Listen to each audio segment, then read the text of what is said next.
tardes, queridos televidentes. El día de hoy les traemos a uno de los doctores más reconocidos en el mundo de la ciencia, Eric Mendizábal, al cual le haremos unas pequeñas preguntas para que nos comparta sus maravillosos conocimientos.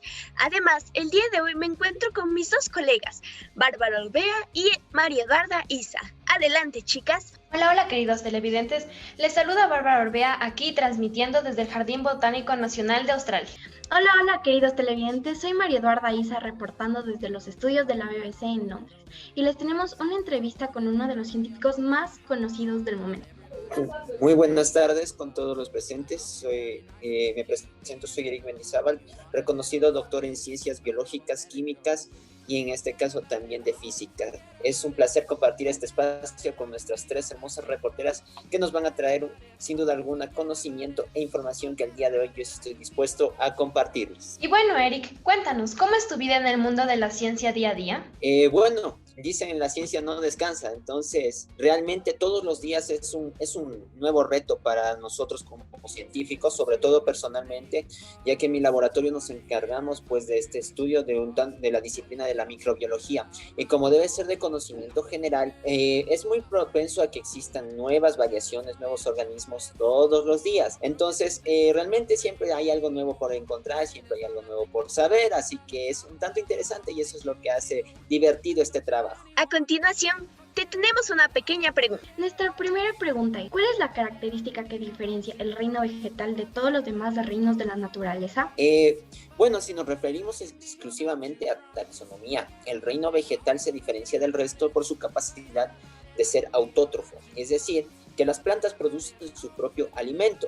Además, carecen de locomoción y muchos de ellos presentan ciertos vasos conductores como el xilema y el floema que no están presentes en algunos otros organismos autótrofos como bacterias o incluso algunas algas. Sobre todo también se pueden diferenciar porque son pluricelulares como los animales en cierto punto, es decir que tienen estructuras básicas funcionales y eso les ayuda a diferenciarse un tanto de la parte de los hongos, que vuelta ellos son multicelulares, es decir que cada célula si los pudiera romper, dividir, va a cumplir la misma función. Entonces las plantas realmente son muy similares a los animales, son organismos sumamente desarrollados, pero con la característica esencial que utilizan sus propios organelos celulares para producir su alimento. ¡Wow! El reino vegetal es toda una maravilla. Bueno, la otra pregunta es, ¿qué estructuras dentro de las células vegetales ayudan con la fotosíntesis? Ahora, si nos remontamos directamente a citología vegetal, entre las principales estructuras que nosotros vamos a encontrar son las mitocondrias, porque van a almacenar la energía y el adenosín trifosfato que produce la fotosíntesis.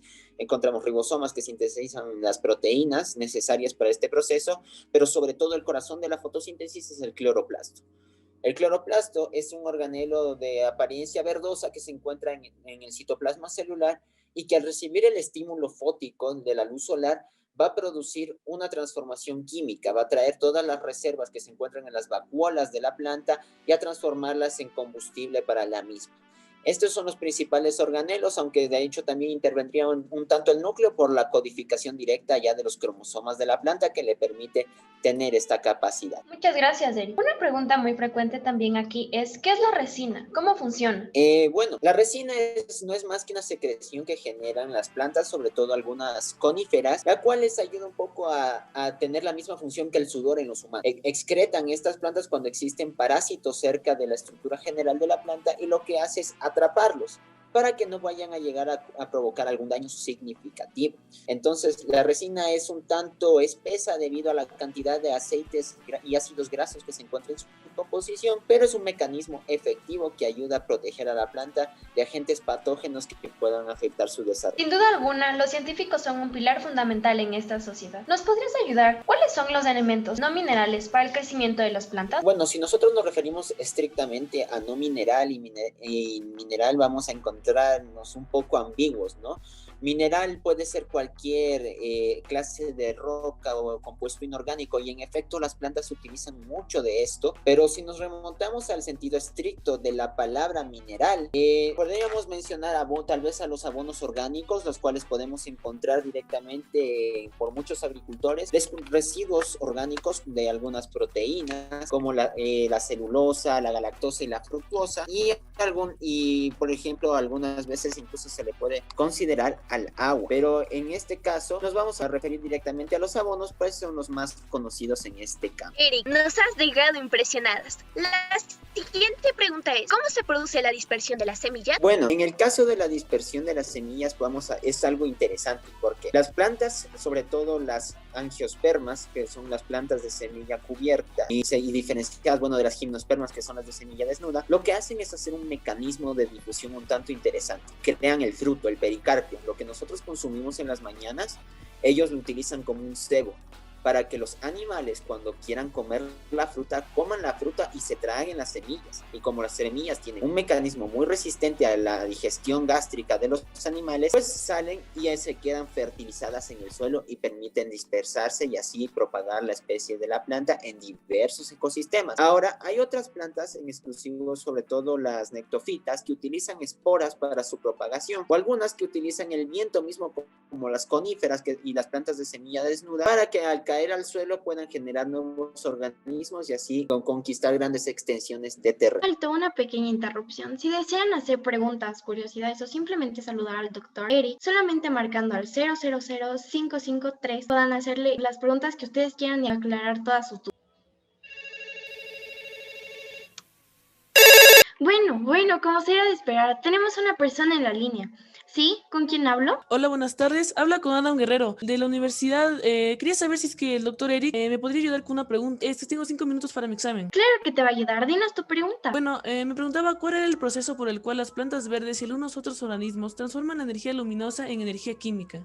Bueno, primero extenderte un saludo, Adam, y tranquilo que vas a lograr esa prueba porque estamos aquí para apoyar. El proceso directamente es lo que nosotros conocemos como fotosíntesis, ya que directamente utilizando la luz solar y algunos componentes orgánicos se transforma en glucosa y en algunos almidones que ayudan al desarrollo de la planta. Espero que te haya ayudado muchísimo esta respuesta. Sí, muchísimas gracias. Este doctor sabe bastante sobre estos temas. Por supuesto que sabe, pero esperen, no se vayan, que tenemos otra persona en espera. Sí, ¿aló? Buenas tardes, mi nombre es Esteban Jiménez y tengo 2 preguntas para el doctor. ¿En dónde se realiza la fase dependiente de la luz en la fotosíntesis? Igualmente extenderte un saludo y en este caso la recepción fótica de la luz se realiza ya directamente en las hojas. Las hojas son el órgano de la planta que al estar más expuesto y recibir la mayor cantidad de luz solar, tienen la habilidad de que sus cloroplastos actúen de una manera más efectiva. De hecho, muchas de las células de las hojas son especializadas directamente en fotosíntesis, pero no significa que algunas otras células, sobre todo las del tallo, de las raíces, no tengan cloroplastos, sino al contrario, también son capaces de hacer fotosíntesis, pero en menor grado que las de las hojas. Gracias. Y la otra pregunta es, ¿cuál es el sistema de conductos que transporta la savia elaborada desde las hojas y otras partes verdes al resto de la planta?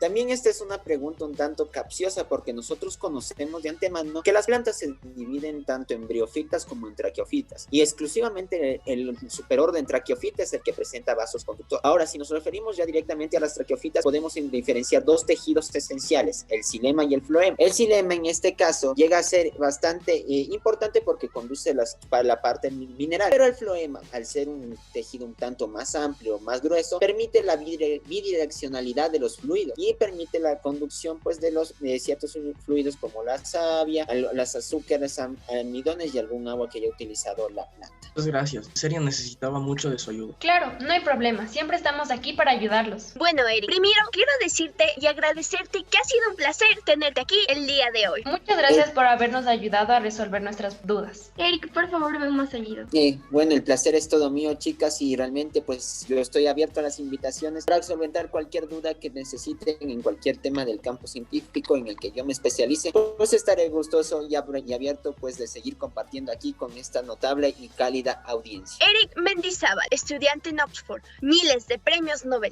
y muchísimo carisma. Un saludo y un abrazo grandote a todas sus casas. Gracias por acompañarnos un día más en Eco TV.